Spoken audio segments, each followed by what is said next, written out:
Ternyata hanya bisa bicara, ternyata tak pernah ada bukti yang langsung terasa dan nyata untuk kita buat melihat semua akibatnya. Ternyata hanya sebuah upeti sana sini, korupsi gila lagi. Kita pun jengah dengarkan banyak alasan, kita bosan dengarkan cerita. Kita pun jengah dengarkan banyak alasan, kita bosan dengarkan cerita.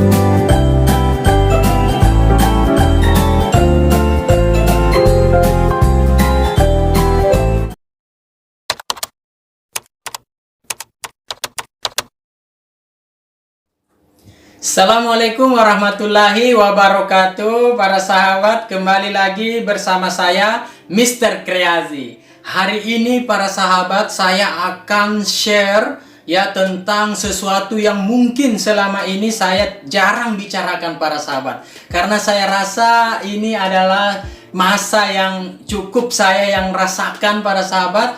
Karena saya pikir juga ini adalah perasaan ya yang dimana ketika kita remaja para sahabat ya, tentu kita memiliki banyak keinginan, ingin bebas ya, ingin mengeksplorasi diri dan sebagainya para sahabat. Nah, sama seperti para sahabat sebenarnya. Tetapi para sahabat, kalau kita lihat dari kondisi sekarang, banyak orang atau teman-teman saya khususnya yang merasa bahwa saya banyak perubahan sih. Bahkan dikatakan saya ini berubah 180 derajat para sahabat. Mungkin para sahabat tidak menyangka ya, dulu saya dari kecil, dari masa remaja SMP saya sudah bermain musik para sahabat. Saya membuat band di lingkungan saya ya, sampai muncul satu band namanya Pewana. Nah, itu Pendi, Wandi, Andri dan Ardi. Saya bangun band itu para sahabat dari awal, yang kemudian itulah yang membawa saya sering tampil di berbagai macam acara ya. Tentunya itu tidak langsung ya para sahabat, ada proses di mana hal-hal yang saya lalui ya, namanya remaja ya para sahabat. Saya menghabiskan waktu nongkrong di jalan ya kan, jalan-jalan bersama teman, mengeksplor diri dengan berbagai keinginan yang mana kita ingin bebas para sahabat. Nah, dikala itu saya rasakan banyak sekali teman saya para sahabat, di mana-mana ada teman saya. Nah, hari ini para sahabat, saya ingin coba sedikit merefleks. Ternyata banyak loh hal perubahan yang bisa kita lakukan dalam jangka waktu sampai 5 tahun, 10 tahun. Ya, banyak sesuatu yang bisa kita rubah para sahabat, yang kemudian itu ternyata memberikan efek yang sangat luar biasa. Di masa sekolah juga para sahabat, saya membentuk lagi band bersama teman-teman saya ya. Di situ saya beri nama XI Band, ekspresikan aksimu. Dengan berbagai macam pengalaman yang sudah saya dapatkan di band selanjutnya, yang kemudian menambah semangat saya untuk menikmati dunia musik pada hari itu para sahabat. Sehingga saya tampil di acara festival-festival sekolah ya, termasuk di sekolah saya sendiri para sahabat. Ini banyak sekali cerita menarik dari pengalaman saya di kala itu para sahabat, yang hari ini kalau saya ungkapkan sebenarnya saya malu sendiri para sahabat mengenang kisah-kisah seperti itu. Sepertinya kita hanya ingin terus merasakan kenyamanan, kesenangan, kebebasan ya, yang dimana kita ingin selalu mencari sesuatu yang kita inginkan, selalu menganggap bahwa inilah dunia saya. Saya merasa senang, nyaman berada di dunia ini. Nah, dengan keadaan itu para sahabat, banyak teman-teman saya melabeli saya sebagai orang yang bodoh misalkan, ya kan, dengan berbagai cara atau kelakuan saya yang tidak menampakkan orang yang punya intelek dan pengetahuan para sahabat. Saya kalau mau berbuat bebas saja para sahabat, ingin melakukan kegiatan-kegiatan atau ekspresi-ekspresi ya, atau sensasi.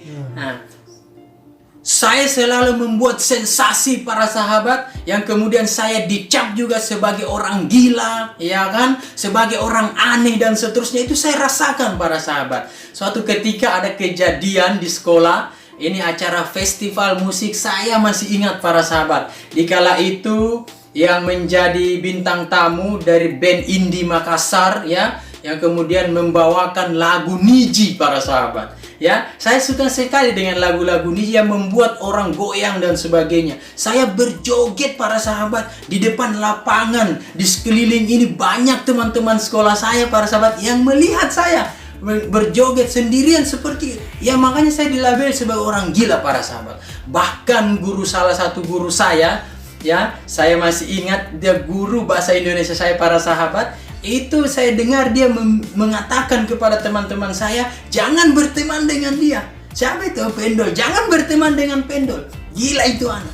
Kayak sepertinya ada sesuatu yang sepertinya saya ini tidak punya malu para sahabat, melakukan berbagai macam hal yang saya inginkan, yang saya anggap itu sebagai sensasi para sahabat. Dan ternyata itu yang sampai hari ini teman-teman saya masih pada ingat para sahabat. Kejadian seperti itu, teman-teman kalau lihat saya sekarang, dia katakan, ternyata Pendul bisa berubah seperti ini, seperti sekarang, dengan keadaan dulu seperti itu. Jadi para sahabat, kita jangan selalu menganggap bahwa keadaan kita itu datar, flat. Semua kita bisa berubah para sahabat. Semua kita bisa merubah keadaan kita sesuai dengan keinginan kita. Nah, tentu dengan label-label seperti itu, saya orang bodoh, kemudian saya dilabeli sebagai orang gila, aneh, itu saya nikmati saja, saya tidak terlalu mengambil pusing. Pokoknya saya melakukan berbagai macam hal yang saya anggap nyaman bagi diri saya. Masa bodoh dengan orang lain, itu dulu para sahabat. Ya, saya suka berantem, ini tidak boleh sekali kita ikuti ya para sahabat.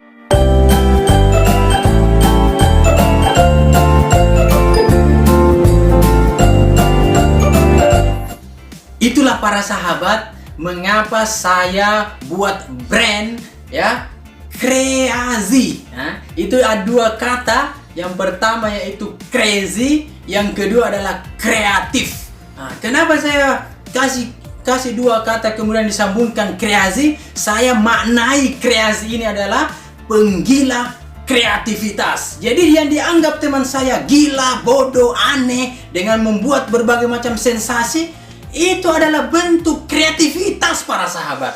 Ya, yang kemudian di belakang hari para sahabat, ketika saya menyadari itu, langsung saya alihkan dengan berbagai hal yang positif, dengan membangun brand usaha. Yang pertama adalah percetakan, namanya Kreazi Studio 183. Ini bergerak di bidang percetakan dan merchandise. Nah, dari pengalaman itu juga para sahabat, saya tergerak untuk membentuk lagi komunitas yang namanya Creativepreneur School ya, rumahnya para pemuda kreatif anak bangsa, di mana saya punya keinginan pada saat itu para sahabat. Di 2012 saya menganggap saya sudah merasakan berbagai macam hal yang saya sebutkan tadi. Saya pikir teman saya juga perlu saya panggil atau mengajak dia untuk sama loh, kita bisa berubah, kita bisa melakukan hal yang lebih baik, lebih positif, yang kemudian menghasilkan para sahabat. Bukan saja menghasilkan produktivitas, tapi juga bisa kita menghasilkan dari segi ekonomi finansial. Itu saya bangun para sahabat, saya buat Creativepreneur School, yang kemudian di tahun 2014 saya buat acara besar ya, beda buku bersama salah seorang penulis saya undang dari Surabaya. Itu guru penulis saya, namanya Ahmad Rifai Rifan. 2014 saya buat itu Creativepreneur School, membuat acara beda buku seminar nasional. Pembicaranya salah satunya adalah saya para sahabat. Nah, itu saya sangat bangga sekali bisa melakukan berbagai macam hal, ternyata saya bisa mengalihkan potensi saya kepada hal-hal yang positif, hal-hal yang bermanfaat untuk orang lain. Makanya saya tergerak para sahabat, sharing seperti ini, berbagi kisah, berbagi pengalaman, ya. Sepertinya ini perlu untuk memberikan gambaran terhadap pemuda-pemuda hari ini yang merasa tidak tahu arah kehidupannya itu mau diarahkan seperti apa. Nah, butuhlah orang-orang pembimbing. Alhamdulillah sekarang muncul banyak motivator-motivator yang handal, ya kan? Kemudian saya juga pengen para sahabat berbuat. Nah, makanya dengan Kreasipreneur School itu saya beranggapan sebenarnya ingin mengajak anak-anak yang di pinggir jalan, ya. Saya dulu nongkrong di pinggir jalan para sahabat, bahkan pernah saya tidak pulang sampai 1 minggu. Nah, sampai pulang itu saya begitu sedih melihat orang tua saya, ya, kemudian memeluk saya. Malam itu para sahabat saya pulang, dia bilang kepada saya, Pendi, kamu itu mau jadi apa? Coba lihat teman-temanmu seperti itu. Nah, itu keadaan itu membuat saya berpikir para sahabat. Besok harinya para sahabat, orang tua saya, ayah saya yang sangat lembut, jarang sekali suara keras. Ya jangankan memukul saya para sahabat, suara keras saya jarang. Di hari itu besok paginya para sahabat saya dipukul sampai saya tidak bisa goyang.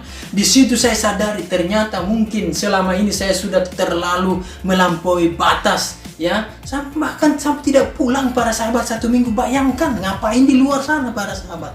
Bagaimana khawatirnya seorang orang tua. Makanya para sahabat, saya juga punya keinginan, saya bilang suatu hari nanti saya akan membuat orang tua saya kembali menangis. Tapi bukan lagi karena kelakuan, kebodohan saya, tapi dengan prestasi dan karya para sahabat. Itu yang saya ingin kejar para sahabat, ya. Jadi mungkin itulah sedikit sekelumit yang ingin saya luapkan dalam share pada kesempatan kali ini.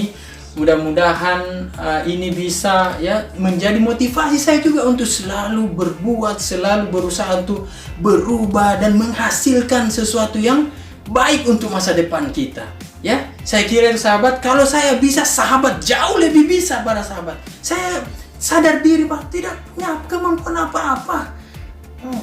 Jadi para sahabat, jangan pernah berkecil hati. Jangan pernah merasa saya tidak punya kemampuan, tidak ada keahlian. Bullshit dengan itu sahabat. Kita harus bangkit, bergerak dan melakukan berbagai macam hal yang harus kita coba para sahabat, ya. Bisa karena Allah, bersama Allah semua bisa. Itulah buku saya yang hari ini saya share itu para sahabat, review pada hari ini. Ini tema yang saya mencoba gabungkan. Orang menganggap bodoh, ya, aneh, gila, ya, dan sebagainya para sahabat. Saya kira itu cukup sekian. Semoga ini ada manfaatnya para sahabat, ya. Kita akan ketemu lagi di episode selanjutnya. Salam kreasi.